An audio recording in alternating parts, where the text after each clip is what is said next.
Русский снег. Русский снег — это метафора. Это особенное пространство, не только потому, что это новое выставочное пространство, но прежде всего это консерватория. Это мекка для всех музыкантов мира, это сердце музыкального образования, музыкальной культуры, музыкального искусства нашей страны. И это новое выставочное пространство, оно здесь появилось после реконструкции консерватории. И здесь представляются выставки на стыке музыки, живописи, поэзии и каких-то инсталляций. И мне очень радостно, и это большая радость и честь для меня представить здесь свое творчество. Снег — это метафора, русский — это политоним. Речь идет о тех людях, о всех нас, кто живет в России. И для меня зима — это не самое любимое время года. Я летний человек. И для меня лето — это очень много. Но зима в нашей стране очень длинная, больше полугода. Холодная, темная, особенно в Москве. И я решила в какой-то момент что-то с этим сделать. Я решила зиму полюбить. И эта выставка — это мое художественное осмысление того, что зиму делает особенной, за что я могу эту зиму полюбить. И что зимой есть такого, чего нет, например, летом. И я заметила, что зимой я вижу ярче сны. Зимой мне хочется читать поэзию.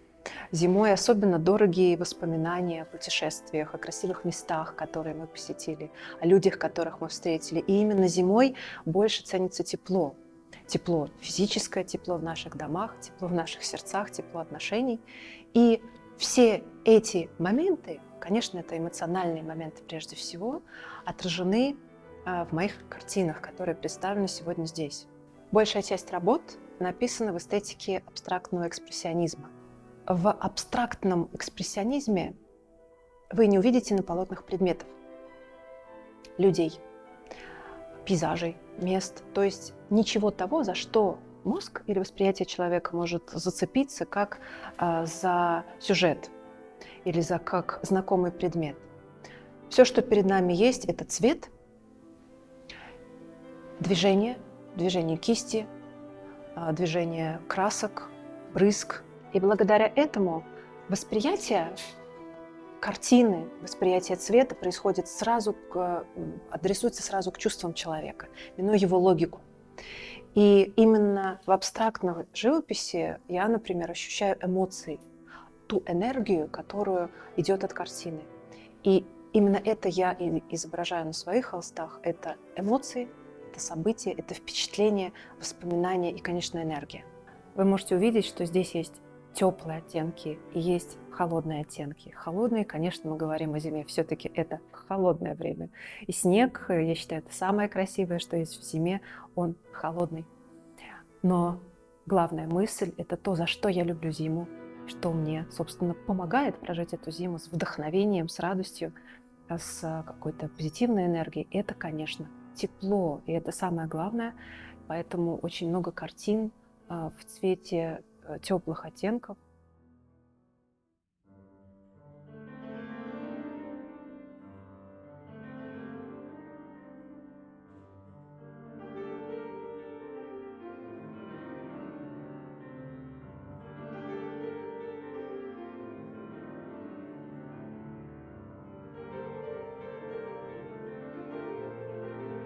Главное тепло — это тепло нашего сердца.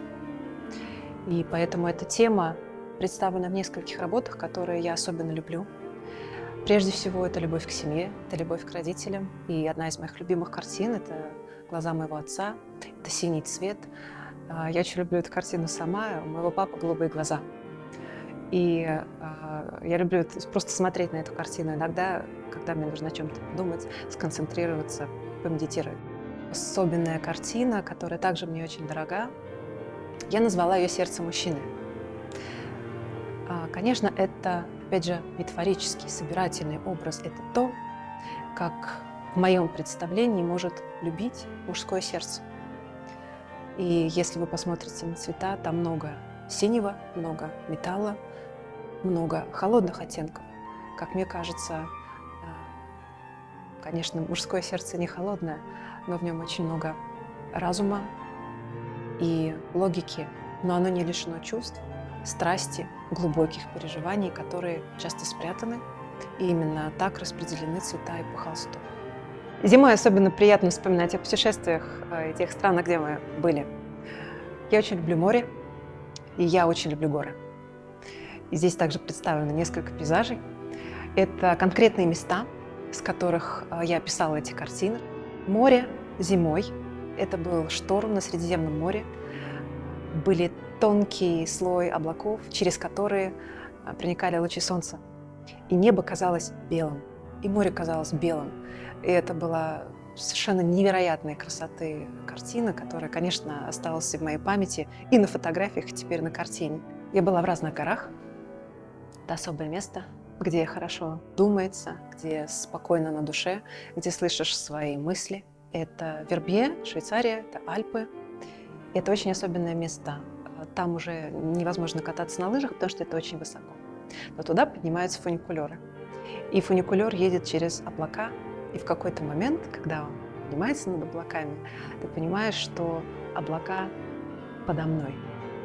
И стоя на краю горы, на краю этого прекрасного места, передо мной было и небо, и снег под ногами, а под снегом было еще небо, облака. То есть это совершенно потрясающее место, которое я запомнила. Золотое дно, особенная картина, потому что в ней есть настоящие ракушки с Атлантического океана из Португалии.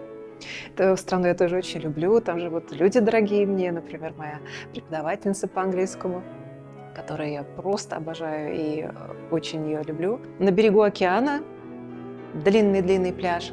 Можно идти бесконечно, километр за километром, километр за километром. И невозможно устать. Такая бешеная красота. И там, конечно, очень много ракушек, которые я собрала и привезла. Я не знала, что я с ними еще буду делать, но когда уже я начала писать эту картину, я поняла, что они должны быть там. Ты все еще герой. Это особенная картина для меня. Для меня она про то, как человек, проходя через трудности, остается собой. И бывает, я уверена, в жизни каждого взрослого человека моменты, когда он проиграл, когда человек повержен, когда он переживает боль. И вот в этот момент, именно в этот момент, очень важно помнить, что ты не перестаешь быть героем только потому, что ты проиграл. Это о том, кто ты на самом деле, и о том, что неважно, какие обстоятельства сейчас происходят, ты не перестаешь быть собой. И вот это важно, об этом важно помнить, что ты все еще герой.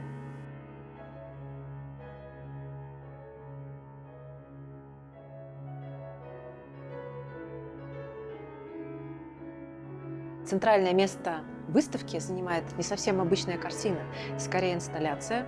Она называется «Русский снег».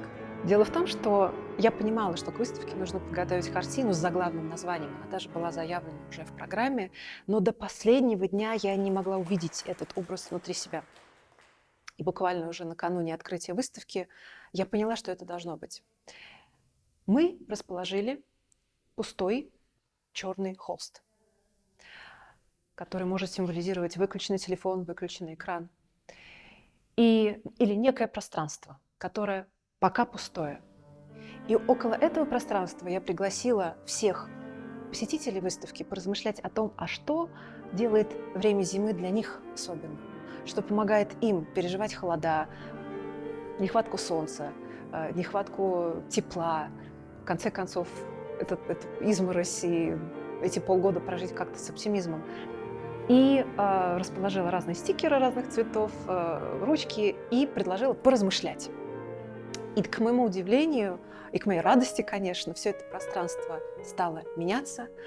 Посетители писали свои идеи, что-то рисовали, располагали на этом холсте, и постепенно это пустое пространство, этот черный космос заполнялся теплом, человеческим теплом. Я читала каждый из стикеров, все идеи я бережно для себя собираю. Потом, когда новый человек приходит на выставку и уже смотрит на это пространство по-другому, что-то вдохновит его, какие-то он идеи возьмет для себя. И я очень рада, что этот эксперимент удался.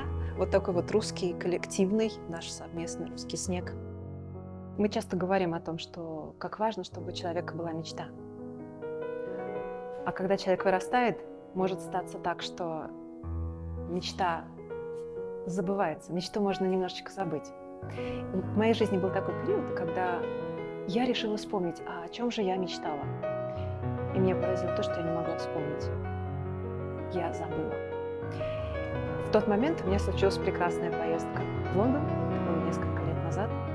Это была очень творческая поездка. Да, есть картина, которая посвящена этому, «Лондонские подснежники». Это, конечно, мое эмоциональное впечатление, воспоминания о том периоде зимы, переходящем в весну в Лондоне. И своей задачей на эту поездку, я люблю ставить какую-то цель, когда делаю какое-то действие особенное для меня.